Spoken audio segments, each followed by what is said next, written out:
कृपया चैनल को सब्सक्राइब करें। धन्यवाद। एकादशी माता का व्रत है महान। पावन हो तन, निर्मल हो प्राण। हरि चरणों में जो मन लगाए, सकल दुखों से मुक्ति पाए। एकादशी माता की जय, ग्यारस माता की जय। प्रिय भक्तों, यह मान्यता है कि एकादशी व्रत के दिन एकादशी माता की कथा सुनने से मनुष्य को जन्म जन्मांतर के दुख और कष्टों से मुक्ति मिलती है और साथ ही व्यक्ति की सभी मनोकामनाएं बहुत ही जल्दी पूरी होती है। तो चलिए मित्रों, प्रभु श्री लक्ष्मी नारायण जी के चरण कमलों का ध्यान करते हुए एकादशी व्रत पर सुनते हैं। एकादशी माता या ग्यारस माता की दो बहुत ही सुंदर कथाएं।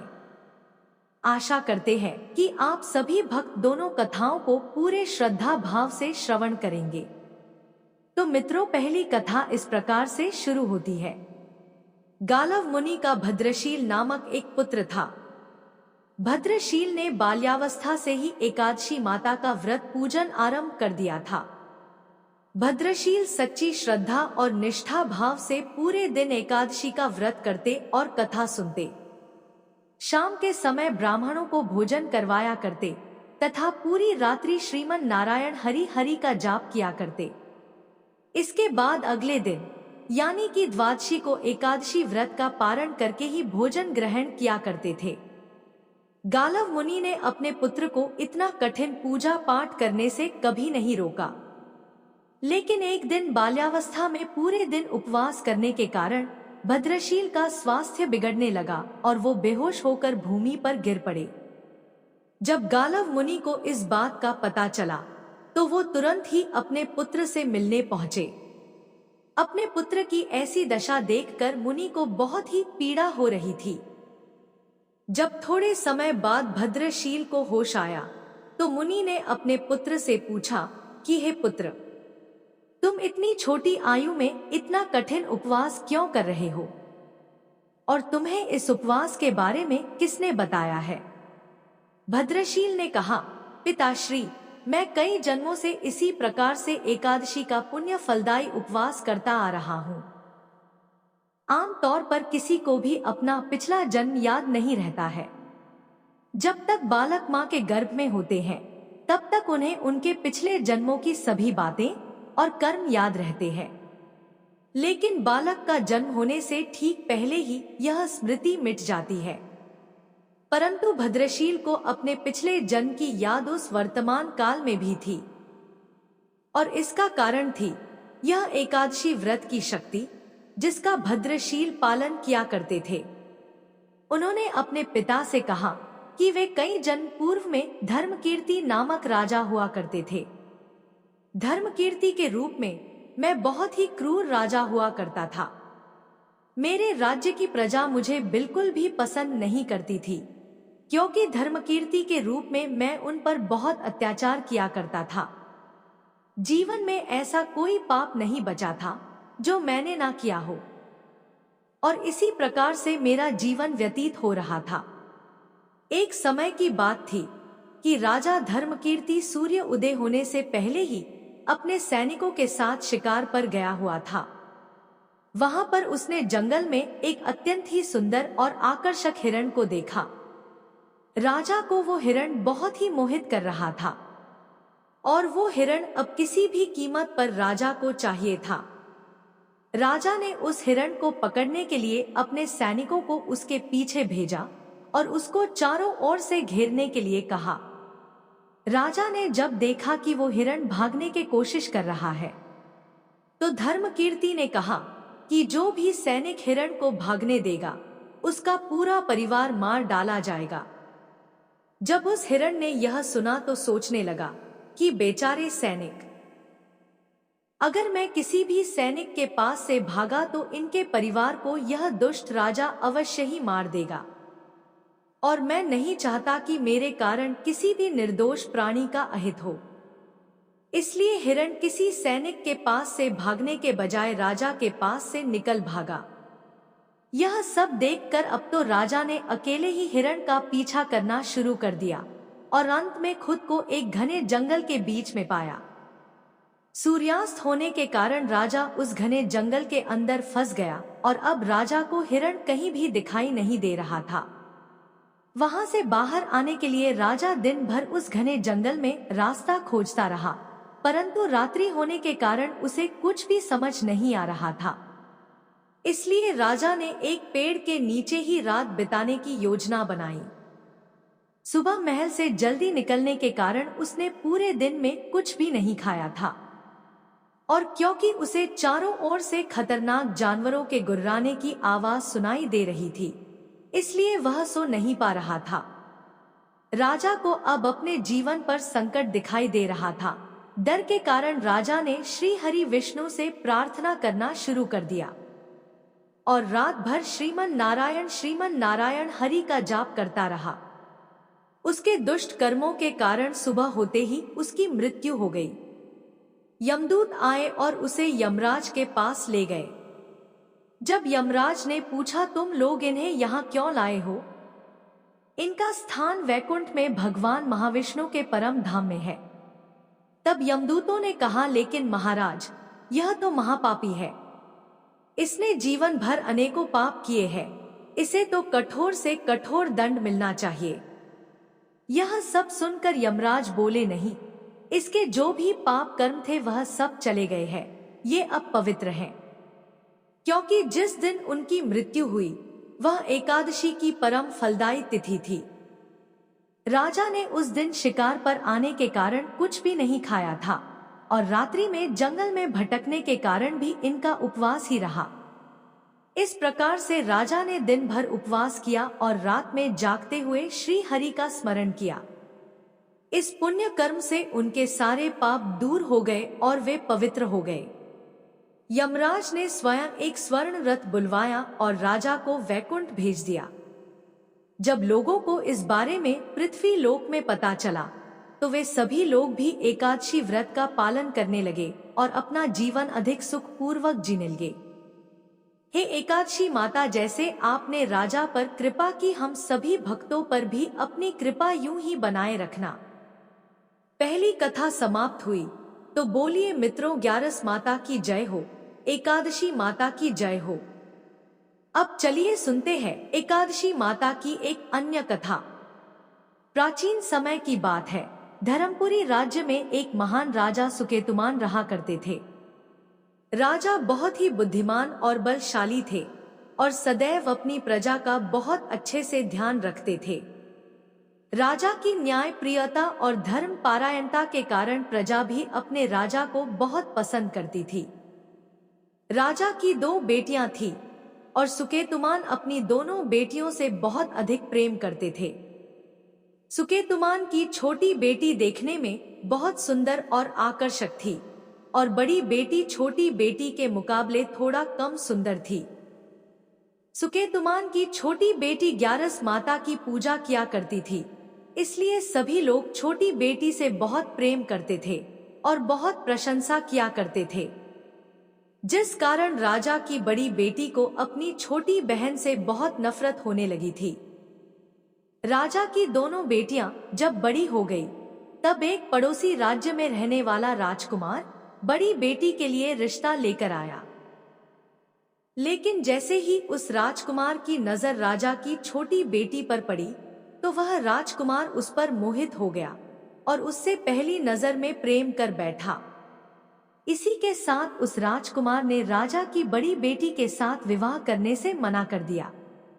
उसने राजा से कहा कि मैं आपकी छोटी बेटी से प्रेम करता हूँ और उसी से विवाह करना चाहता हूँ। यह सब सुनने के बाद राजा की बड़ी बेटी अपनी छोटी बहन से बहुत क्रोधित हो गई। अब तो बड़ी बहन ने अपनी छोटी बहन को अपना सबसे बड़ा दुश्मन मान लिया और अपनी छोटी बहन से बदला लेने का निर्णय कर लिया, जिसके लिए उसने अपनी छोटी बहन को जान से मारने की योजना बनाई। इसके लिए राजा की बड़ी बेटी ने अपनी छोटी बहन को मारने के लिए सबसे पहले एक लड्डू में जहर मिलाकर अपनी छोटी बहन को दे दिया और उसको लड्डू खाने के लिए कहा। लेकिन लड्डू खाने के बाद भी छोटी बहन को कुछ नहीं हुआ। यह सब देखकर बड़ी बहन बहुत आश्चर्यचकित हो गई लेकिन उसने हार नहीं मानी। अब बड़ी बहन ने अपनी छोटी बहन को मारने की दूसरी योजना बनाई। जब रात में छोटी बहन अपने कमरे में सो रही थी तो उसने एक मटके में सांप को रखकर कमरे में छोड़ दिया, लेकिन सांप भी छोटी बहन का कुछ नहीं कर पाया। जिसके बाद बड़ी बहन ने अपनी छोटी बहन से कहा कि चलो हम लोग कुएं से पानी भरकर लाते हैं। जिसके लिए वह अपनी छोटी बहन को पानी भरने के बहाने से कुएं के पास ले गई और उसने अपनी छोटी बहन को कुएं में धक्का दे दिया। लेकिन छोटी बहन को तब भी कुछ नहीं हुआ, क्योंकि हर बार ग्यारस माता उसकी रक्षा कर रही थी। उधर बड़ी बहन अपने सारे प्रयासों के बाद भी असफल हो रही थी, जिससे वह बहुत क्रोधित होती जा रही थी। फिर उसने अपनी छोटी बहन के पास जाकर उससे खुद ही पूछा कि मेरी प्यारी बहन, तुमको पता है भगवान ने सबकी मृत्यु एक निश्चित समय पर लिखी हुई है, पर बहन क्या तुमको पता है कि तुम्हारी मृत्यु कैसे होगी? क्या यह तुम जानती हो? तब छोटी बहन ने अपनी बड़ी बहन को बताया कि हाँ दीदी, मैं तो जानती हूँ मेरी मृत्यु कैसे होगी। छोटी बहन से यह सुनकर बड़ी बहन मन ही मन बहुत प्रसन्न होने लगी और उसने अपनी छोटी बहन से कहा कि बहन, मुझे तुम अपनी मृत्यु का राज तो बताओ। छोटी बहन के मन में कोई छल पाप नहीं था। उसने अपनी बड़ी बहन से कहा कि दीदी, मेरी मृत्यु, मेरे प्राण तो एक तोते में हैं। जो तोते के गले में एक हार है उससे मेरी मृत्यु होगी। जब तक कोई भी व्यक्ति तोते को मारकर वहां हार अपने गले में पहन लेगा, मैं मूर्छित हो जाऊंगी, और जैसे ही उस हार को अपने गले से उतारेगा तो मैं वापस से जीवित हो जाऊंगी। अपनी छोटी बहन की मृत्यु का राज जानकर बड़ी बहन बहुत ही खुश हो गई और उसने अपनी छोटी बहन को मारने के लिए उसके पालतू तोते को ढूंढना शुरू कर दिया। छोटी बहन को इस बात का आभास हो गया था कि कोई उसकी जान लेना चाहता है, जिसके लिए वह अपने पिताजी के पास गई और उसने अपने पिताजी से कहा कि पिताजी, मेरी मृत्यु के बाद मुझे जलाइएगा मत, बल्कि आप मुझे अपनी पुरानी वाली हवेली में एक पलंग में लिटाकर छोड़ दीजिएगा। अपनी छोटी लड़की की यह बात सुनकर राजा बहुत आश्चर्यचकित हो गए। राजा ने अपनी छोटी बेटी से पूछा, बेटी तुम यह सब क्या कह रही हो? तब राजा की छोटी बेटी ने कहा, पिताजी, समय किसी के लिए नहीं रुका है, किसे कब क्या हो जाए किसी को कुछ पता नहीं है। और फिर राजा ने अपनी छोटी बेटी से कहा कि तुम ऐसी बातें क्यों कर रही हो? 2-3 दिन में तो तुम्हारा विवाह है। लेकिन छोटी बेटी ने अपने पिताजी को ऐसा करने पर मजबूर कर दिया और उनसे वचन ले लिया। राजा ने भी अपनी छोटी बेटी की बात स्वीकार कर ली और 2-3 दिनों के बाद जब शादी का समय आया तब राजकुमार बारात लेकर राजा के घर पर आया और राजकुमार और राजा की छोटी बेटी का विवाह शुरू हो गया। जैसे ही राजा की छोटी बेटी राजकुमार के साथ फेरे लेना शुरू करती है तो उसकी बड़ी बहन अपनी छोटी बहन के कमरे में जाकर उसके तोते को पकड़ लेती है और उसको जान से मार देती है, और तोते की गले में जो था उसको अपने गले में धारण कर लेती है। जैसे ही बड़ी बहन उस हार को अपने गले में धारण करती है तो उधर छोटी बहन 3.5 ही फेरे ले पाती है और वहीं पर बेहोश होकर गिर जाती है। जिसके बाद राजा ने बड़े बड़े हकीमों को बुलवाया और अपनी छोटी बेटी का इलाज करने के लिए कहा। राजा की बात सुनकर वैद्य ने छोटी बेटी को जब जांच किया तो राजा को बताया कि आपकी छोटी बेटी ना तो जीवित है और न ही मरी हुई है। मैं ऐसा पहली बार देख रहा हूँ। राजा ने वैद्य और हकीम को यह बात बाहर बताने से मना कर दिया और उनको कहा कि अगर तुमने यह बात किसी को बाहर बताई तो हम तुम्हें फांसी दे देंगे। राजा ने अपनी छोटी बेटी को पुराने महल में जाकर एक पलंग पर लेटा दिया और वहां पर कुछ सैनिकों को तैनात कर दिया और वापस अपने महल पर आ गया।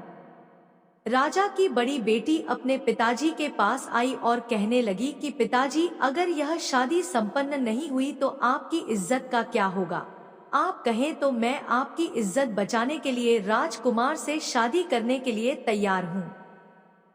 जिसके बाद राजा ने अपनी बड़ी बेटी की बात मान ली और राजा ने बड़ी बेटी को छोटी बेटी के कपड़े पहनाकर मंडप पर भेज दिया। लेकिन राजकुमार यह जान गया कि यह राजा की छोटी बेटी नहीं है, बल्कि यह राजा की बड़ी बेटी है। लेकिन जब राजकुमार ने शादी करने से मना किया तो सभी लोगों ने राजकुमार को विवश करके राजा की बड़ी बेटी से बचे हुए फेरों को संपन्न करा दिया और विवाह करवा दिया।